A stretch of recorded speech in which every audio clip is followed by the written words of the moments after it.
Welcome back to another video. In today's video, I'm going to be going over the 5 rules I cannot live without when it comes to losing body fat quickly. Now, first things first, if you don't know who I am, my name is Max Rogers. I own a coaching company where I've helped over nearly 500 people lose a whole lot of fat and build a whole load of muscle. So first things first, I have done many fat loss phases in the past. I've been very lean in the past. I'm going to put some pictures up here. I've been lean literally 6-7 years in a row. I've had really good success with my fat loss phases. Rule number 1, okay, remember this is in no particular order, but the deficit is king, okay, and how you get there does not matter. There is no best way to do it. We're all different and we all like different things, but the deficit is key.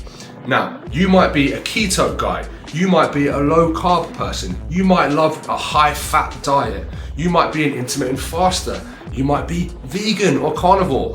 It doesn't matter, do which one you enjoy and the one that suits you, but what matters is being in a calorie deficit. You can be the healthiest keto guy in the world. If you're eating 3,500 calories, you're gonna get extremely fat. You can be the best vegan going, eating 3,000 calories as a female, you'll be a monster in a couple of years. The deficit is what matters, okay? So fat loss phase, gaining phase, whoever you are, whatever you're doing, we always want our protein to be consistent. We play around with carbohydrates and fats in the diet to manipulate our overall calories, but just keep your protein consistent at about 1 gram per pound of body weight. Let's just make it simple there. Now, rule number 2 that I have to stick by in order to get the most out of my fat loss phases is I need to enjoy my cardio. Sometimes I'll play paddle. Sometimes I'll use the cross trainer. Sometimes I'll use the Stairmaster. Sometimes I'll power walk outside. It's all the same. Heart rate elevated for a prolonged period of time. That is cardio, okay? If I was to run every day for my cardio, it would affect my knees, it affects my back, it affects my training. I'm not a great runner. And if my training starts to slip, that for me is a big problem during a fat loss phase because muscle retention is key. Now, rule number 3 is that NEAT is king. Non-exercise activity thermogenesis, whatever, boring. The amount of calories you burn in a day that doesn't come from training, okay? Fidgeting around, moving.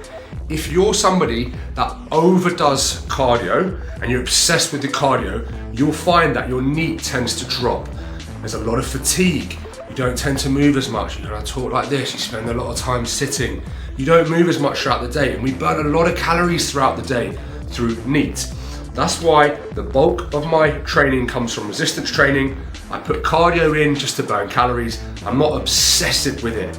And I've noticed that when I get deeper into a fat loss phase, as things start to slow down, I have to actively get up and move. And this is why it's very important to track your steps from the beginning, okay? Because over time, I guarantee you, even if you feel like you're doing a lot, if you were to look at the number over time as you're getting leaner, your step count will start to drop here. However, if you were hitting 10K from day 1 and week 12 you're still doing 10K, it's very important, guys. Keep that consistent. And then we can use cardio as a measurable tool that we can increase over time, just like we can use calories to decrease over time. Rule number 4, people are gonna hate this, but I prioritize training my legs, okay? During a gaining phase, my split might change, but during a fat loss phase, I tend to run an upper-lower split, where my legs will get trained twice in the week.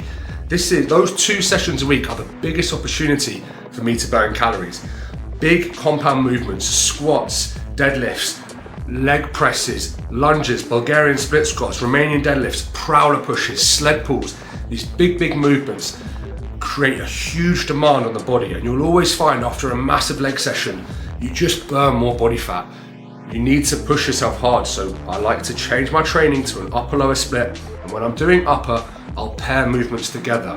Why? Because I like to keep my heart rate higher. I'm trying to burn as many calories as possible, but everything will be paired back to back, like a push and a pull, an upper and a lower. Try and keep the intensity up in that session, because every time you hammer your legs, it's gonna be a big calorie burner.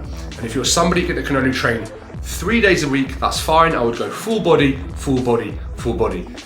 Probably an even better approach if you're a beginner and you're overweight to be hitting your legs 3 times a week. More volume, less intensity. You're gonna burn more calories and build a lot of muscle way quicker. Now, rule number 5, the most important rule of them all, in my opinion, as it works for me, is I like to bank my calories. This kind of brings me back to rule number 1 with the deficit is king. But if you're somebody that wakes up in the morning and you need to have that first meal, you need to have, eggs and oats in the morning and a huge breakfast because it holds you until 2-3 o'clock, then you're probably someone that's going to have an earlier dinner, and that is okay. Me, however, I like to wake up, I'll go and do some steps, I'll work for as long as possible, I have a coffee, and I'm just pushing, but I almost play a game with myself. Can I just push that first meal back as far as possible? If I can get to 12 o'clock and I've just had 1 or 2 coffees, and then I have a high protein, low carbohydrate lunch, and then it gets to 7-8 o'clock and I've got 1,500 calories to play with, life is good. I can eat good food, I can fit in the things I want because I've got the calories to play with, and I can go to bed happy. So for me personally, banking calories is the best way for me to adhere to a plan. But again, find the way that works for you. Right guys, if you find this video helpful, don't forget to hit the subscribe button, and I've got multiple videos popping up on the screen, which hopefully will help you guys get into the best shape possible. Peace.